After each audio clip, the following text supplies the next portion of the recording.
very happy to be able to share some of my thoughts with you, albeit remotely. This is about the future, but also about the past, because I will argue that we were in trouble before the COVID-19 pandemic hit. And a lot of this trouble originated in the West, in the industrialized nations, but affected the emerging world as well. So let me try to make this case by showing a few graphs to tell you how things had changed in the US and in some of the other developed nations and why they matter for the world. So on the left, what I'm showing is the evolution of labor demand in the US, wage bill or total private sector employment times average wages. And they are growing very rapidly and very steadily for 4 decades at about 2.5 percentage points faster than population in real terms. On the right, you see a sea change. The growth of labor demand, what firms are willing to pay for workers, slows down and then flattens out, and there's essentially no growth for the last 20 years. This has many major implications, including the decline in the share of labor in national income, but also a huge increase in inequality. So you can see that here by looking at the evolution of real wages for men and women by different education groups. In the 60s, and that's also true in the 50s, all of these groups experienced real wage increases more or less at the same rate, about 2% a year in real terms. But then from the early 1980s, late 1970s, you see a fanning out. All of these curves are moving apart. But even more importantly, for social consequences and its impact on democracy in the US and perhaps around the world, you see that the real wages of low education men is actually declining quite sharply. So the red curve on the left is for high school graduates, the orange one, high school dropouts, the orange one for high school graduates, even the gray curve, which is for workers with some years of college, but not a full college degree, is declining quite a bit from the 1980 onwards. More or less the same patterns, but less pronounced for women. Such a complex phenomenon has many causes. Globalization, decline in the bargaining power of workers, but my research highlights that an important part of it is the change in the nature of technology. Technology doesn't just lift everybody's living standard or make us more productive, it also changes the production of structure quite centrally. In particular, automation technologies, which have been with us centrally ever since the beginning of the British Industrial Revolution, which were driven by spinning and weaving machines replacing skilled artisans, have very different effects than other types of technologies. To shed some light on that, here again for the same 2 periods, I'm showing how the US labor market has been affected by different types of technologies. The dashed line here is the displacement created by automation technologies. If this was the only type of technology going on, labor share would decline even more and wages would not have increased during that earlier period as well. But it is counterbalanced by what we call reinstatement technologies, new technologies that are more human friendly, that increasing human productivity, and more importantly, that are creating new tasks for workers to be centrally involved in the production process. Miraculously, these 2 types of technologies are counterbalancing each other, so much so that their sum, the thick blue line in the middle, is hovering around 0, and that's the reason why wages are growing exactly at the same rate as productivity and GDP. On the right, however, you see a very different picture. Again, automation technologies and the displacement they create accelerates while the reinstatement is much slower. And as a result, you have this blue curve going down. And that's the reason why you have this slowdown in labor demand and its various implications I've talked about. Now, this is a little abstract, but if you want to get concrete, let's focus on one quintessential example of an automation technology, robots. Robots are central for modern manufacturing and have been the greatest thing for manufacturing in Germany, Japan, South Korea, or even in the United States, where there have been significant productivity increases. But in the spirit of what I have said, which is that not all technologies create benefits for everybody, you see that in places where there have been more robot adoption in the US, you see lower employment, lower wages. So for example, in this figure, I show that across 722 commuting zones, local labor markets in the US, the more robot exposed a commuting zone is, the lower its employment. And this is not confined to, but it's consistent with what has happened with the industrial heartland of the United States in Detroit, Lansing, Cleveland. And of course, these are also the places that have lived the most disruptive social consequences of technology and economic change. Now, AI may be different. AI is not the same as robots. As a broad platform, it has the capacity to complement humans.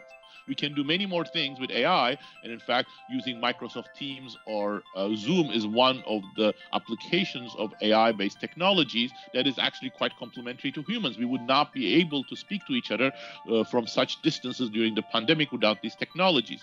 However, AI can also be used for automation, just like robots. And in fact, recent research I have with Joe Hazel, David Outer, and Pascual Restrepo shows that exactly the same type business model has driven AI adoption, and AI has replaced workers at low and middle skill occupations with similar implications. Why this bias towards automation? Why aren't we doing more in terms of the counterbalancing reinstatement technologies and so much on automation, including using AI for automation? There are many reasons for this, including the business models of large companies, global competition that has forced firms to cut costs, but also we have adopted left, right, and center in the industrialized world, and also developing world, I might say, technologies that have favored capital at the expense of labor. So here what I'm showing is the implications of the US tax code. What you see is that US labor is taxed at about 25% a year. Capital, equipment, and software are taxed much lower. But more importantly, since 2000, US taxes have become much, much more favorable towards capital for a variety of reasons, including very generous depreciation allowances. So capital is now taxed at less than 5%, about 15% lower than in the 2000s for software capital especially. And this encourages excessive automation because firms are being subsidized to use machines instead of labor. Is all of this a US phenomenon? No. You see exactly the same trends in other countries, although some of its details are different. For example, because of stronger labor market institutions, you don't see real wage declines in France or Italy or Denmark. But what you can see is that the elimination of jobs that are associated with the middle class, that are most at the crosshairs of automation, production jobs, blue-collar jobs, assembly jobs, clerical jobs, and some sales jobs, is very common. And those are the ones that are shown in red, the middle third of the occupations, and they have disappeared everywhere. Now, you might also think perhaps some of this is inevitable, and it's not so bad after all, because our future prosperity depends on these new technologies. Unfortunately, that presumption would be wrong on both counts. It isn't unavoidable. In fact, the fact that there are two different types of technologies or many different types of technologies is an indication that we have choices. But moreover, we're also not really benefiting from them. Despite all of this talk of wonderful technologies and what we're getting from technological breakthroughs, our modern age is distinguished in every advanced economy, with a partial exception of Germany, with a huge productivity slowdown. If you look at total factor productivity, the best measure that economists have for how much we are getting from productivity in terms of generating broad prosperity, that was much higher, around 2%, sometimes even 3% in the decades after World War II, and it's now fallen quite precipitously and hovers around 0.5, all of these amazing technologies notwithstanding. This is not a US phenomenon. With the exception of Asia, productivity slowdown has been everywhere, and especially in Latin America. And here I'm not even looking at TFP, I'm looking at labor productivity. The post-COVID world is set to exacerbate all of these trends. To the list of global competition, vision coming from researchers and companies, and the tax code, we now add social distancing and vulnerability to the virus. In the US, 75% of companies say they are taking steps or are planning to take steps to do more automation. None of this is is inevitable, as I said. The future does not need to be a fully automated one. In fact, it does not benefit us productively. It doesn't benefit us from a distributional point of view. It doesn't benefit us from a robustness point of view if we automate everything. There are ways of using new technologies together with humans, and there are ways of using technologies such as AI to make humans more productive and introduce new capabilities for humans in education, healthcare, communication, or even in manufacturing. But none of this is easy. What it would require is a complete overhaul of how we think the government should function in the economy. It's something that I call welfare state 3.0. New responsibilities for the state, not just for combating inequality, climate change, pandemics, security, but actually the state playing a role in the regulation of technology.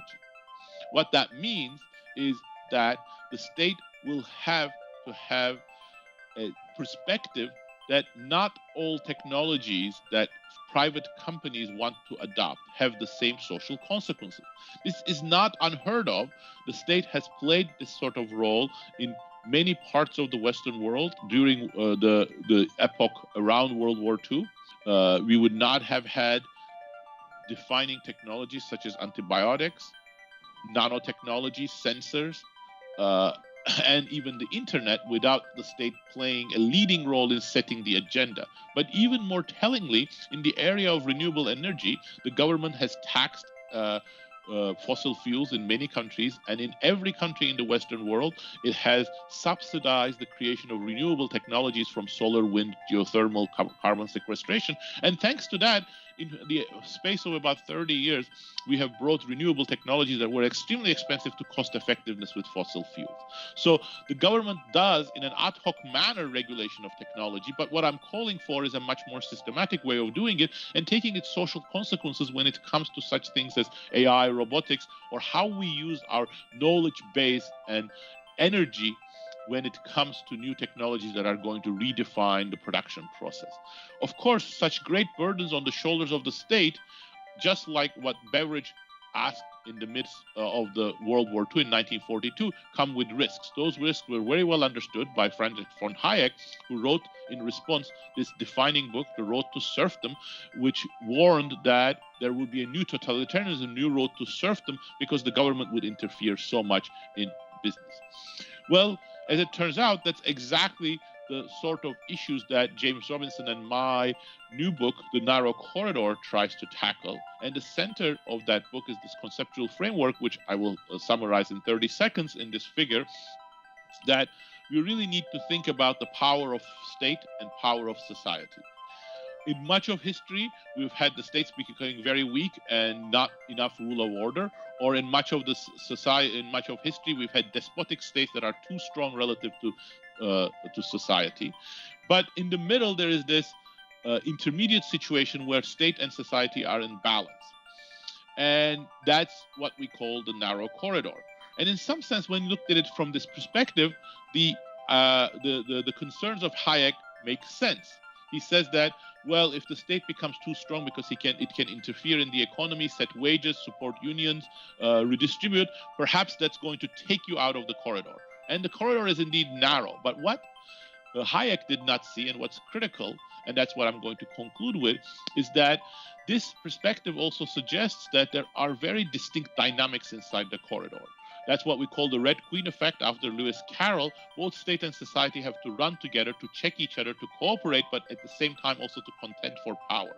And what happened in post-war Europe, for example, and also to some degree in the United States, is that as the state shouldered greater responsibilities, democracy deepened, people participated in politics more, the media became much more of a watchdog on politicians and bureaucrats' malfeasance, and as a result, none of the concerns that Hayek had realized. So ahead of us are huge challenges in terms of what we do with technology, nuclear power, climate change, and we need similarly new responsibilities, but that means that we need a rejuvenation of democracy. We have to prove Hayek wrong again. Whether we can do it or not, we have to try. Thank you.